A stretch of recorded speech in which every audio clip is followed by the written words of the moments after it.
Hai viewers, jumpa lagi bersama Medi dalam channel Infolomedia. Kali ini kita langsung saja ya membahas mengenai negara Ukraina bagian kedua. Namun sebelum itu silahkan tekan tombol subscribe dan jangan lupa nyalakan loncengnya ya, biar tidak ketinggalan informasi yang Medi sajikan di channel ini. Mari kita lanjut. Negara Ukraina menyimpan banyak sekali kekayaan sejarah dan budaya yang membentuk negara Ukraina modern saat ini. Apabila viewers berjalan-jalan di kota-kota Ukraina, maka kita akan menemukan bangunan bersejarah seperti kastil, benteng, dan gereja-gereja kuno yang masih terpelihara dengan baik. Salah satunya ialah Katedral Saint Sofia dan Kiev Petrograd yang terletak di Kiev, ibu kota Ukraina. Katedral Saint Sofia memiliki arsitektur yang indah dan menjadi landmark penting di kota ini. Katedral ini juga penting karena merupakan situs warisan dunia UNESCO pertama di Ukraina bersama dengan kompleks biara Gua Kiev. Selain sejarah dan budayanya, Ukraina juga merupakan produsen biji bunga matahari terbesar di dunia. Diperkirakan luas total lahan pertanian bunga matahari Ukraina dapat mencakup seluruh wilayah Slovenia, yakni seluas 20.271 km persegi. Karena Ukraina memiliki lahan pertanian yang luas, maka menjadikan negara Ukraina sebagai pengekspor biji-bijian terbesar di dunia, termasuk juga gandum yang diekspor ke Indonesia. Ukraina juga memiliki mode transportasi seperti kereta bawah tanah. Namun yang menarik adalah stasiun kereta ini memiliki kedalaman 105,5 meter di bawah permukaan tanah, sehingga menjadikan stasiun kereta bawah tanah ini menjadi nomor 2 terdalam setelah stasiun kereta api bawah tanah Pyongyang di Korea Utara yang memiliki kedalaman 110 meter di bawah permukaan tanah. Namanya ialah stasiun kereta bawah tanah Arsenalna. Stasiun kereta bawah tanah ini dibangun dengan kedalaman demikian karena kondisi geografis kota Kiev. Pintu masuk utama stasiun Arsenalna berada di atas lembah curam yang berdekatan dengan sungai Dniper. Apabila penumpang kereta hendak memakai mode transportasi ini, maka mereka harus menggunakan eskalator selama 5 menit untuk sampai ke bawah. By the way viewers, apabila viewers pernah mendengar julukan kota hantu, nah salah satunya terletak di Ukraina. Dulunya Ukraina pernah mengalami bencana nuklir, yakni pada tanggal 26 April tahun 1986, di mana salah satu reaktor di pembangkit listrik tenaga nuklir Chernobyl meledak dan terbakar.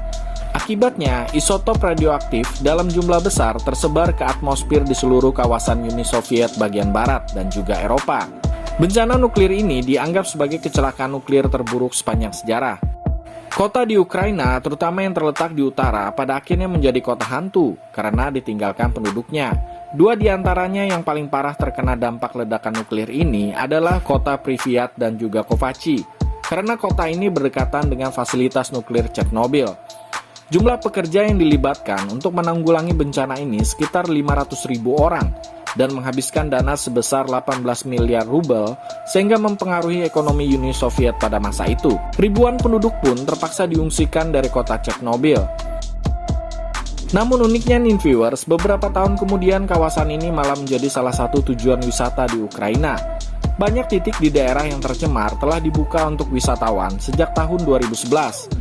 Tetapi beberapa bagian seperti dalam tanda kutip mesin pemakaman di desa Rosoka tetap dilarang untuk dikunjungi karena dianggap berbahaya untuk wisatawan.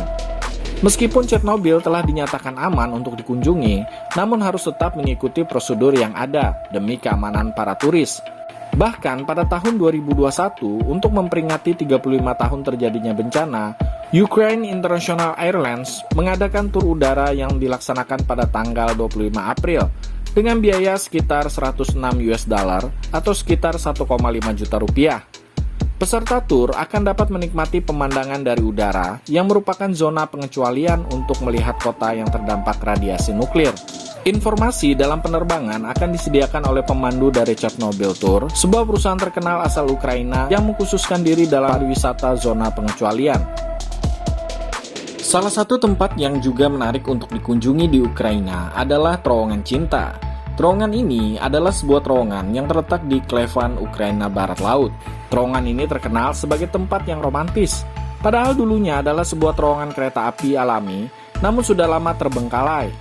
Terowongan ini menjadi mempesona karena dikelilingi oleh lengkungan hijau yang dibentuk oleh pepohonan di kedua sisi jalur kereta api jalur tunggal.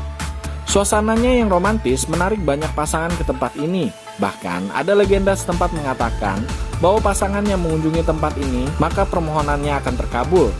Nah, bagi viewers yang punya pasangan mungkin tertarik untuk mengunjungi tempat ini sebagai saksi pernyataan cinta kalian. Meskipun Ukraina adalah negara modern di Eropa Timur, namun orang-orang Ukraina sangat bangga dengan budaya mereka. Salah satunya adalah pakaian tradisional Ukraina yang bernama Vyshyvanka. Vyshyvanka adalah pakaian tradisional Ukraina yang menonjolkan karya sulaman khas Ukraina. Vyshyvanka terdiri dari kemeja putih polos yang terbuat dari linen dan dihiasi dengan sulaman bunga atau ornamen jahit tangan. Pakaian ini dapat dipakai baik oleh wanita maupun juga pria. Oke viewers, semoga situasi Ukraina bisa kembali normal ya. Medi doakan suasana kembali damai dan tentram, tidak ada lagi perang dan juga permusuhan. Demikianlah informasi yang Medi sajikan mengenai negara Ukraina di bagian kedua ini. Dan jangan lupa untuk tekan tombol subscribe serta nyalakan loncengnya ya, biar Medi lebih semangat lagi dalam menyajikan informasi di channel ini. Sampai jumpa!